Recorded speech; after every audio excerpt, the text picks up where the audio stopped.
3 thin wires at the bottom of the ocean are currently holding your entire life together. If someone cuts them, every bank account, hospital, and power grid on Earth goes dark, and right now, someone is watching them. But that was just the beginning, and what happened next is almost impossible to believe.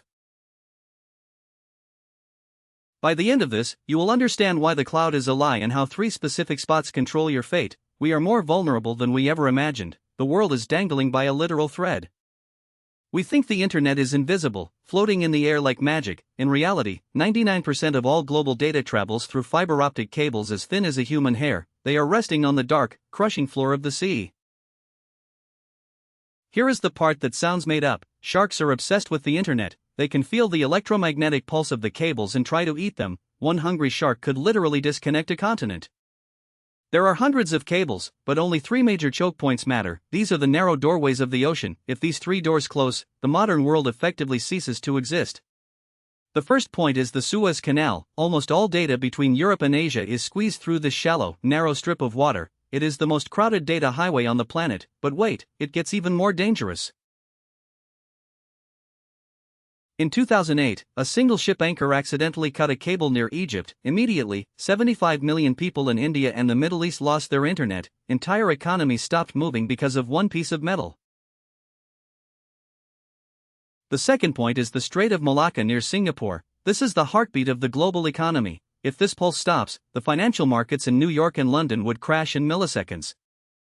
Here is something even weirder. One 75-year-old woman in Georgia once accidentally cut a fiber optic cable while looking for scrap metal. She single-handedly shut down the internet for the entire country of Armenia. One person, one pair of shears.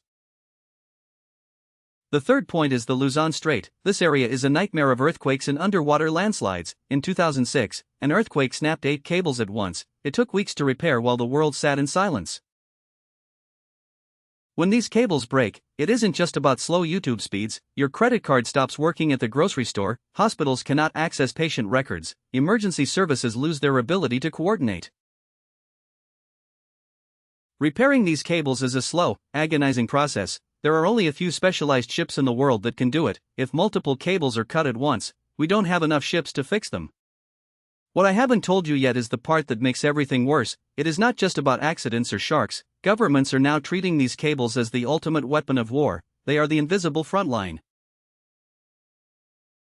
Russian and American submarines have been spotted hovering near these specific choke points. They aren't just watching, they are learning how to tap into the lines or cut them instantly. Imagine a world where you cannot call your family, buy food, or get gas. This is the data famine. It is a silent catastrophe that could happen before you even realize the line was cut. The scariest part is that these cables are mostly owned by private companies like Google and Meta. They have more power over global communication than most governments, but they cannot protect the entire ocean. There is one detail nobody mentions, and it is the most important one: we have no plan B. Our entire civilization is built on a foundation of glass and light.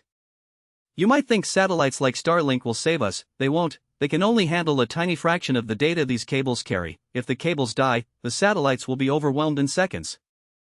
Here is the part that sounds like a movie. If the 3 choke points were hit today, the global economy would lose $10 trillion every 24 hours. Society would begin to fracture within 3 days. So, how do we fix this? The solution is already being built, but it is a race against time. Engineers are now burying cables deeper under the seafloor to hide them from anchors and spies. We are also building new routes through the Arctic. As the ice melts, new paths open up. This creates redundancy. If the Suez Canal is blocked, the data can flow through the North Pole. Nations are finally realizing that these cables are critical infrastructure. They are now sending naval patrols to guard the most sensitive areas, but the ocean is far too big to watch every inch. Here is a crazy glimpse into the future. Some companies are designing smart cables with sensors that can detect a submarine or a shark before they even touch the wire. The cables will soon be able to feel pain. The goal is to move away from the 3 choke points model. By spreading the cables across thousands of different routes, we make it impossible for one person or one country to flip the switch. We are currently living in the most connected era in human history, but that connection is fragile. Understanding the physical reality of the internet is the first step to protecting our future. The next time you send a text or watch a video, remember the journey it took. it didn't go through the air, it traveled through a dark, cold world at the bottom of the sea. Our world is held together by glass and light. It is a miracle that it works at all, but as long as those 3 cables remain safe, your world keeps turning. The cloud is not in the sky, it is under the water, and now you know exactly where the most important wires on Earth are hidden. Keep an eye on the ocean.